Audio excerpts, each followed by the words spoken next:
భగవంతుడు ఉన్నాడా? ఇదిగో proof. Why to believe in God part 26.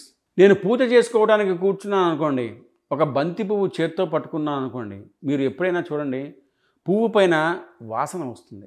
బంతి పువ్వు యొక్క కాడ తుంపితే మంచి సువాసన వస్తుంది. ఈశ్వర, ఏమి అమెరికా! ఒక గొట్టం మీద ఇవే రంగు రేకులు, ఇంత మొగ్గలో, అందులో ఇన్ని రేకులు దాచి అలా విచ్చుకునేటట్టు చేసి ఇంత అమరికగా ఇలా ఉంచి వాటి మీద ఒక వరస, వాటి మీద మళ్ళీ ఇంకో వరస, మధ్యలో ఒక 5 ఇంత అందంగా తయారు చేసిన శిల్పి ఎవరు? ఎక్కడున్నాడు ఈ శిల్పి? ఈ పువ్వు నా పూజా మందిరంలో భగవంతుడి పాదాల దగ్గర వేసి రేపు తీస్తే కాడ పట్టుకుంటే ఇలా ఒరిగిపోతుంది. ఇప్పుడు అంత గుబాళింపు లేదు, అంత వాసన లేదు.